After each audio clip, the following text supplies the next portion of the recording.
അടിക്കടി തിരിച്ചടി എന്ന നയത്തിലൂടെയാണ് ഭാരതത്തിലെ നരേന്ദ്രമോദി സർക്കാർ ഇപ്പോൾ മുന്നോട്ട് പോകുന്നത് എന്നതിൻ്റെ ഉത്തമ ഉദാഹരണമാണ് കഴിഞ്ഞ ദിവസങ്ങളിൽ ചൈനക്ക് കൊടുത്ത ഏറ്റവും വലിയ വമ്പൻ തിരിച്ചടി.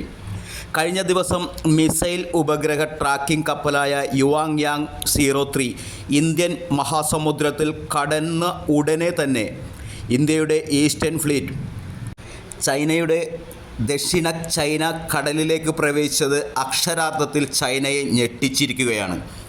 ഇതുമാതിരി പലതവണ ചൈനീസ് കപ്പലുകൾ ഇന്ത്യൻ മഹാസമുദ്രം ലക്ഷ്യമാക്കി വന്നിട്ടുണ്ടെങ്കിലും ആശങ്കയറിയിച്ചിട്ടുള്ള തീരുമാനങ്ങൾ മാത്രമാണ് ഭാരതത്തിൻ്റെ ഭാഗത്തുനിന്ന് ഉണ്ടായിട്ടുള്ളത്.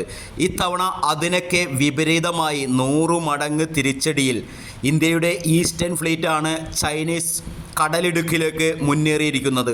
14 രാജ്യങ്ങളുമായി അതിർത്തി പങ്കിടുന്ന ചൈനക്ക് ഈ 14 രാജ്യവുമായി അതിർത്തിയിൽ സംഘർഷം നിലനിൽക്കുകയാണ്.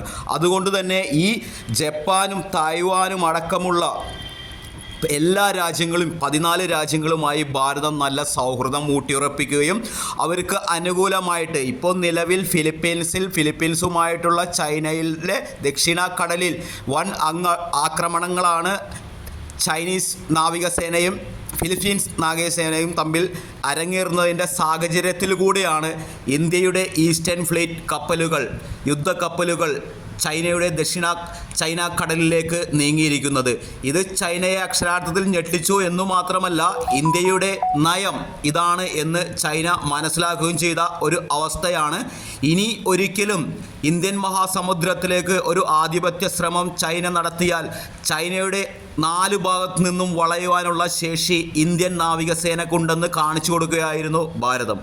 ഭാരതത്തെ ഏതു വിധേനയും അസ്ഥിരപ്പെടുത്താൻ ശ്രമിക്കുന്ന ചൈന ഭാരതത്തിൻ്റെ അയൽ രാജ്യങ്ങളായ പാകിസ്ഥാനെയും ബംഗ്ലാദേശിനെയും ശ്രീലങ്കയെയും മാലിയെയും വരെ കൂട്ടുപിടിച്ച് ഇന്ത്യക്കെതിരെ വൻ നീക്കങ്ങളാണ് നടത്തിയിരിക്കുന്നത്. പക്ഷേ പഴയ കാലത്തെ ഒരു ഇന്ത്യയല്ല പുതിയ കാലത്തെ ഭാരതം എന്ന് ഊട്ടിയുറപ്പിക്കും വിധം ഭാരതത്തിൻ്റെ ഈസ്റ്റേൺ ഫ്ലീറ്റ് തന്നെ, അതായത് ഭാരതത്തിലെ ഏറ്റവും ശത്രു മിസൈലുകളെ തടുക്കാൻ കഴിവുള്ളതും ശത്രു ആക്രമണങ്ങൾ ഏത് രീതിയിൽ വന്നാലും തടുക്കാൻ ശേഷിയുള്ളതും ജലത്തിലടിയിൽ മഹാസമുദ്രത്തിലടിയിരിക്കുന്ന ആണവ അന്തർവാഹിനികളെ വരെ പ്രതിരോധിക്കാൻ ശേഷിയുള്ള കപ്പലുകളാണ് ഈസ്റ്റേൺ ഫ്ലീറ്റ് എന്നറിയപ്പെടുന്ന ഭാരതത്തിൻ്റെ ഈ ഒരു ഫ്ലീറ്റ് തന്നെയാണ് ദക്ഷിണ ചൈന കടലിടുക്കിലൂടെ ഇന്ത്യൻ മഹാസമുദ്രത്തിലേക്ക് ചൈനീസ് കപ്പൽ പ്രവേശിച്ച അതേ നിമിഷം തന്നെ ദക്ഷിണ ചൈന കടലിലേക്ക് ഇന്ത്യൻ മിസൈലുകളും വഹിച്ച് ഇന്ത്യൻ യുദ്ധക്കപ്പലുകൾ നീങ്ങിയത് എന്നത് ചൈനയെ ഞെട്ടിച്ചിരിക്കുകയാണ് നിലവിൽ.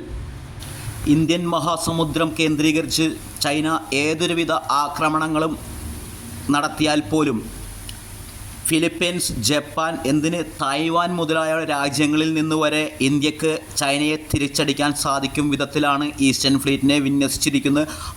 അതിമാരകമായ കോർവെറ്റുകളാണ് വിന്യസിച്ചിരിക്കുന്നത് എന്നാണ് അറിയാൻ സാധിക്കുന്ന റിപ്പോർട്ടുകൾ പുറത്തു വരുന്നത്.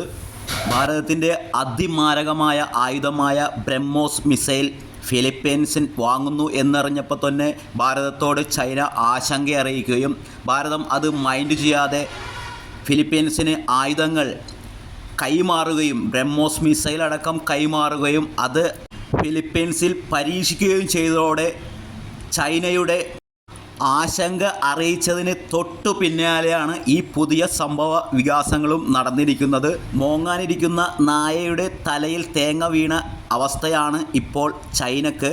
ഭാരതത്തോടുള്ള സമീപനം മാറിയില്ലെങ്കിൽ ഭാരതത്തിൻ്റെ സമീപനം അതികഠിനമായിരിക്കും എന്ന നിർദ്ദേശം തന്നെയാണ് ഇതിലൂടെ ഭാരതം മുന്നോട്ട് വയ്ക്കുന്നത്.